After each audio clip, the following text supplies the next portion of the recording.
Bien, y ahora entramos ya en la Edad Media y la pregunta es muy directa. ¿Qué se entiende por Edad Media y sobre todo por qué ha llegado a nuestros días como una época oscura, de decadencia, algo deprimente?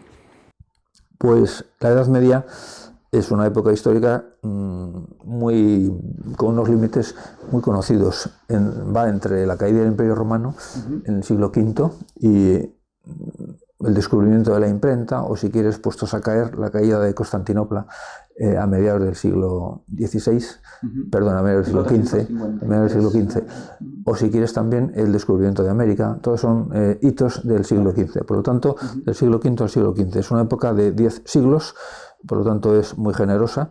Y luego también porque abarca no a un país ni a un imperio, sino a todo un continente, que es Europa. Por lo tanto, hay que tener mucho cuidado con las generalizaciones, ¿no? Decir, bueno, es que la Edad Media fue, bueno, ¿de qué Edad Media estoy hablando? ¿Del siglo V, del VI, del XIV?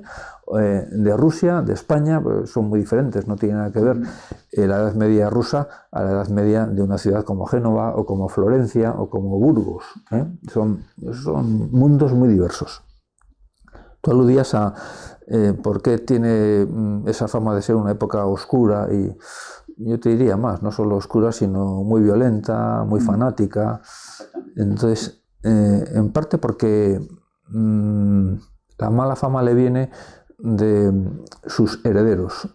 La herencia de la Edad Media son los hombres del Renacimiento, y los hombres del Renacimiento son como muy chulillos y piensan que aquí estamos nosotros, que hemos descubierto la antigüedad, y todo lo que ha habido antes de nosotros pues ha sido ignorancia y superstición. Bueno, lo de la superstición lo dicen más que los renacentistas, lo dicen la Ilustración, los ilustrados franceses.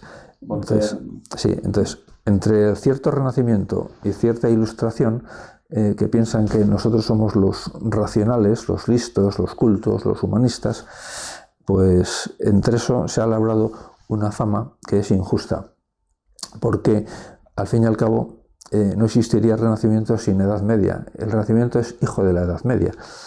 Y luego todos los hombres cultos medievales son igual de humanistas y conocen perfectamente el mundo clásico que los hombres cultos del Renacimiento. Los incultos no, ni en un sitio ni en otro, pero los cultos los conocen. Otra cosa es que el Renacimiento lo que tiene es, digamos que, devoción tiene complejo de inferioridad respecto al mundo clásico, respecto a Grecia y Roma. Los medievales no tienen ningún complejo de inferioridad.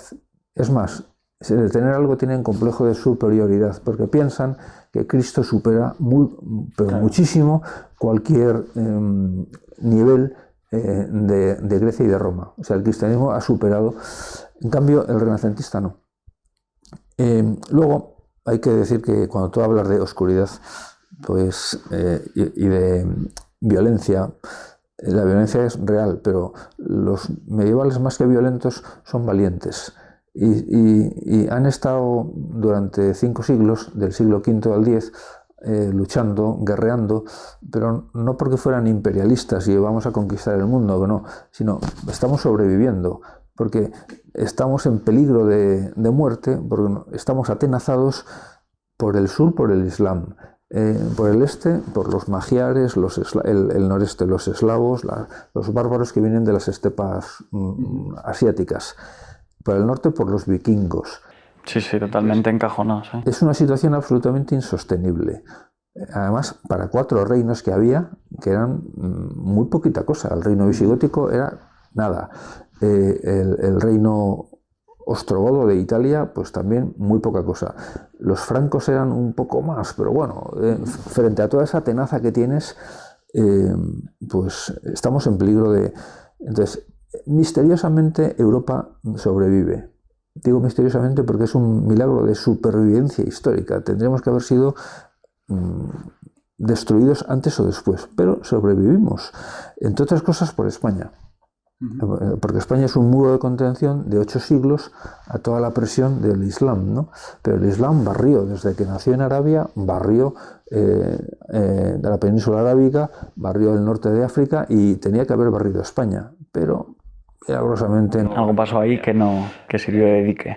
Y luego el dique también resistió en parte por Constantinopla, ¿no? Constantinopla cayó a mediados del siglo XV, pero resistió durante mucho tiempo, claro. Era una ciudad inexpugnable. Entonces, efectivamente, la Edad Media fue violenta, pero porque no nos quedó más remedio. O sea, estuvimos por defensa propia, estuvimos defendiéndonos.